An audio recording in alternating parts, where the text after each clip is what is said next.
Drug lords is in custody just 2 days after police there published a most wanted list of the top cartel traffickers. Still, more than 20 of the most wanted remain at large and very dangerous. Also today, Secretary of State Hillary Clinton is meeting or has met with Mexican President Felipe Calderon on a plane actually to Mexico. Secretary Clinton said the United States bears much of the blame for the current violence. This is in part what she said. How could anyone conclude differently? Our insatiable demand for illegal drugs fuels the drug trade. Our inability to prevent weapons from being illegally smuggled across the border to arm these criminals causes the deaths of police officers, soldiers, and civilians. Well, TJ Bonner is the president of the National Border Patrol. TJ, we're waiting on the Secretary of State to make some more comments as she is visiting Mexico. But what do you think of her comments? A lot of people surprised to hear that from her, that frankness from her.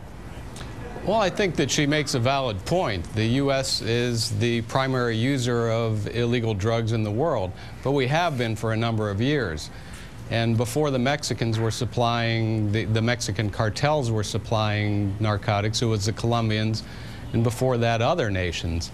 As far as the notion that stopping the flow of arms southward is going to stop the violence, I disagree with that.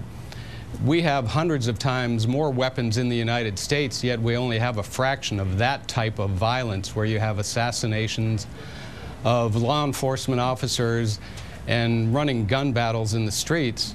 The real problem in Mexico is the corrupt nature of their law enforcement and military. Well, how does this, you bring up the Colombian drug trade, and I was just watching a documentary, I think it's called Cocaine Cowboys, and how this nation fought so hard to prevent the Colombians and at that time Cubans from getting drugs into Miami. How is this battle differently? And for example, the president's help sending more 400 federal agents to the border, will that help?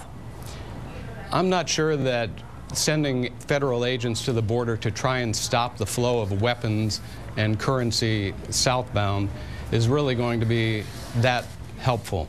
I think the important issue here is trying to protect our nation from the spillover, and for that you need more resources, a lot more resources. Yet so far no one has talked about spending an extra penny for this, at the same time that we're spending billions of dollars every month to fight terrorism overseas.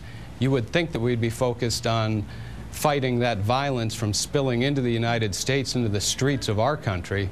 I want to play what the president, real quick, I want to play something the president said last night at that news conference. He was asked about the violence in Mexico. I think we have that. Do we have the president?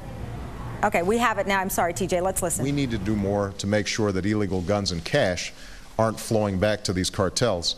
That's part of what's financing their operations. That's part of what's arming them. That's what makes them so dangerous.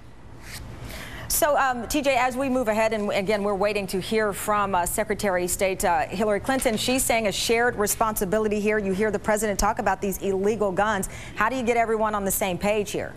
Well, it seems that we've bought into Mexico's strategy, and while there may be a sense that we should cooperate at those high levels of government, it's pretty hard where the rubber meets the road when the Mexican cops and soldiers are shooting at our agents and threatening them with weapons. And when the number one drug dealer can buy his way out of jail. Exactly. It's important to note that Mexico does not believe in capital punishment. It's unconstitutional for them. And regardless of your feelings on capital punishment, it certainly takes those evil people out of the equation. And there are people in this world who are so evil that they deserve to die. All right, TJ, thank you very much for your comments today. We appreciate talking to you. Thank you. Well, a president